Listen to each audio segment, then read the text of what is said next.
Welcome, wanderers, back into the ether. You know me, or rather you know the voice, but not the place I speak from, and that is as it should be. The ether is vast. It curls around the edges of your world. It carries echoes of what has been and what refuses to be forgotten. Tonight, I invite you into a place where those echoes rise to the surface, a patch of wilderness that will not rest. It is a wound on the skin of Vermont, a mountain feared by hunters, abandoned by loggers, whispered of by the Abenaki, and between 1945 and 1950, it became the stage for vanishings that have never been solved. This place is called the Bennington Triangle.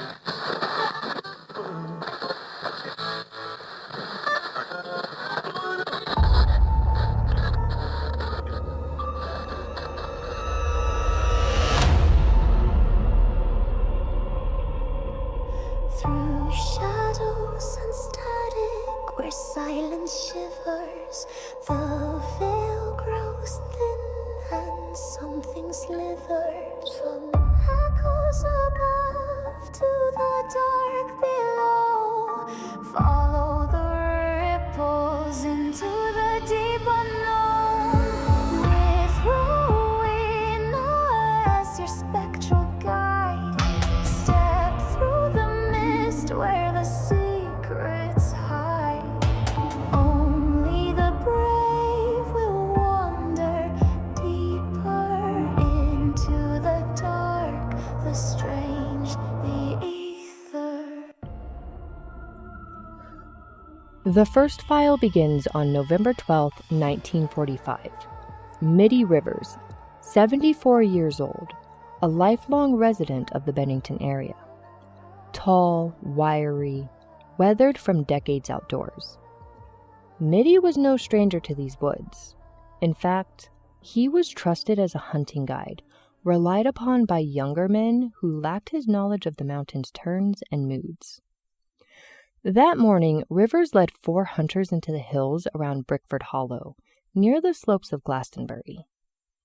His familiarity was absolute. He knew which streams would dry in November, which ridges would catch the sun even as the valleys froze. By afternoon, the group decided to turn back. Mitty walked ahead, his long stride carrying him swiftly along the trail. The others followed at a slower pace. When they reached camp, Mitty was gone. At first, they assumed he had gone ahead to fetch water or check the traps, but as the hours dragged on, unease grew. The search began almost immediately. Neighbors, fellow hunters, volunteers from nearby towns.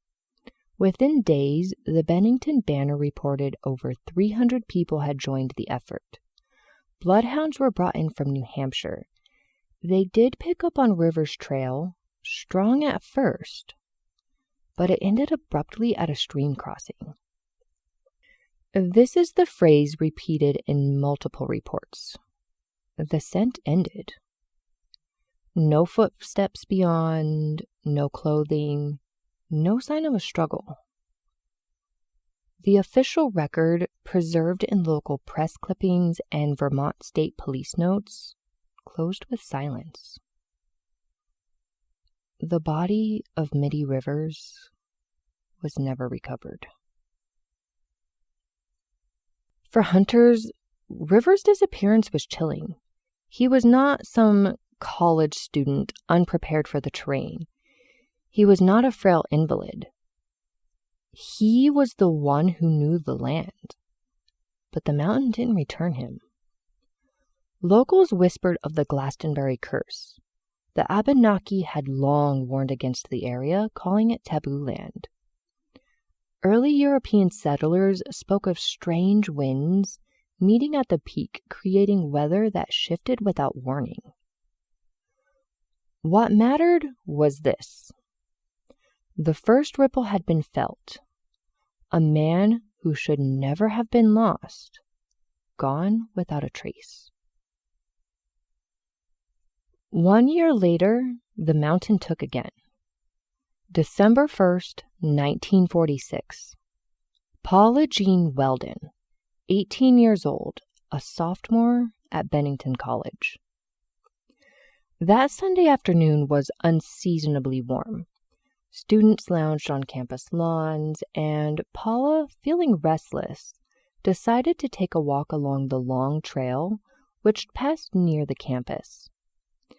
She wore a bright red jacket, blue jeans, and lightweight sneakers.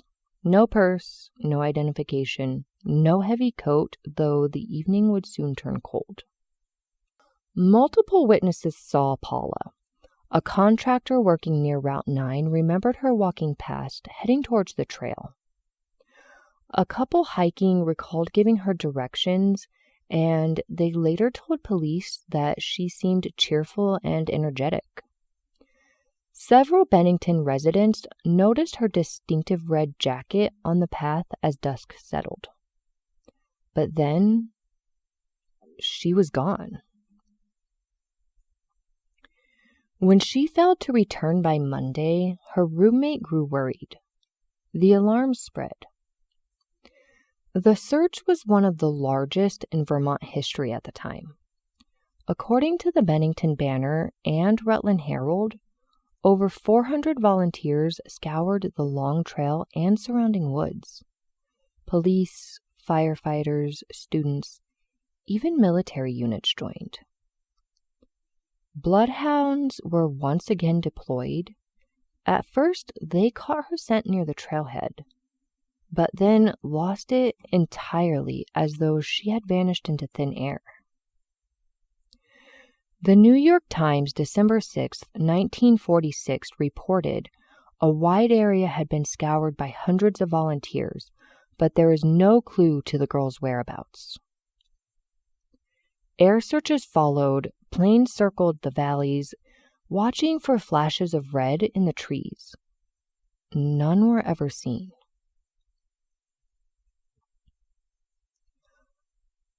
Paula's case drew national attention. Her father, W. Archibald Weldon, traveled north to pressure the governor into expanding the search. At his insistence, the FBI was consulted, but jurisdictional issues limited their reach. This failure, a missing person with no centralized state response, led directly to the founding of Vermont State Police in 1947. Paula's absence quite literally reshaped Vermont law enforcement. Of course, the theories multiplied. Did she have an accident, slip, and fall into one of the many abandoned mining shafts that dotted Glastenbury? Extensive searching was done, but revealed nothing.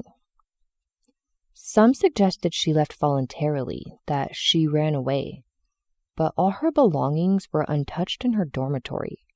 Her bank account was untouched, and her friend said that she seemed content. Some even talked about abduction. Police questioned several suspects, including a man from Stamford who allegedly bragged about killing a girl, but no charges were ever filed. And then folklore. Locals began whispering about the curse of Glastenbury, that Paula had been taken by the land itself. Her red jacket, vivid against the gray trees, also became part of the story. Hunters warned each other, never wear red in the Bennington Triangle. It draws the mountain's eye. It's easy in hindsight to see Paula as a symbol, but she was a young woman with a life ahead of her. A college sophomore who loved music and literature, who argued with her roommate about curfews, and wore bright red against the winter gray. she was never seen again. December 1st, 1949. 3 years to the day after Paula vanished, another disappearance unfolded. James E. Tedford, 68 years old, a veteran of the First World War. He lived at the Bennington Soldiers' Home, a residence for elderly veterans. On that day, Tedford had traveled north to visit family in St. Albans. He boarded a bus for the return journey to Bennington. Dozens of passengers later confirmed he was on board, reading quietly in his seat. The bus made stops at Burlington, Middlebury, and Rutland. Each time, witnesses recalled seeing Tedford still seated. But when the bus arrived in Bennington, Tedford was gone. His belongings, suitcase, bus timetable, identification were still on the seat, but the man himself had vanished, somewhere between Rutland and Bennington, surrounded by other passengers who noticed nothing.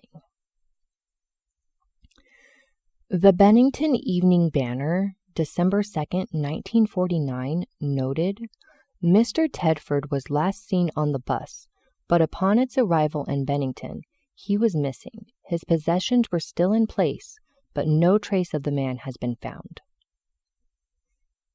Theories abounded. Had he slipped off unnoticed at a stop? Had senility caused him to wander away? But how then were his belongings still on the seat, and why did no other passenger recall him leaving?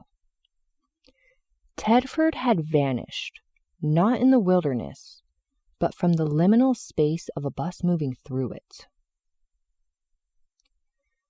3 disappearances in 5 years. Mitty Rivers, 74, vanished into the wild. Paula Jean Weldon, 18, vanished on the trail. James Tedford, 68, vanished from a bus. Each case separated by a year or two, clustered in late autumn, November and December. Each case conducted exhaustive searches, and each closed without resolution. Patterns emerge. Silence, the abrupt end of trails, the lack of evidence. Witnesses in all 3. Others saw the person shortly before the disappearance, then nothing. Proximity, all tied to the slopes of Glastenbury. The folklore framework overlays neatly. Glastenbury Mountain was long held taboo. Early settlers abandoned it after logging failed. Strange wind, hostile terrain, stories of unnatural disappearances dating back centuries. The Bennington Triangle is not merely about geography. It is about absence, the kind that cannot be explained.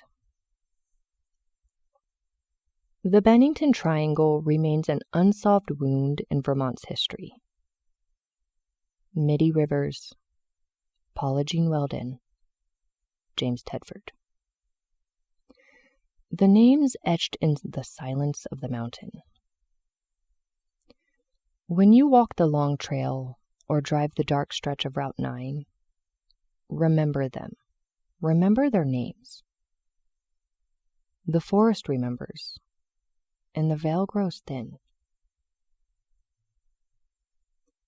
This has been Ripples in the Ether. If you wish to reach me beyond the veil, follow on Instagram at Ripples in the Ether, on Facebook, Ripples in the Ether, or write me at ripplesintheether@gmail.com. And if you wish to keep the signal alive, join patreon.com/ripplesintheether podcast, where not only will you receive 48-hour to 24-hour early access to all episodes, you will also get exclusive Patreon-only content that you will not find anywhere else. I will be linking all references in the show note descriptions, as well as providing photos that belong to this story on Instagram for those of you who are following along with me on Spotify. Until next time, listen closely. The ripples are growing. This is Rowena Etheridge, signing off from the ether.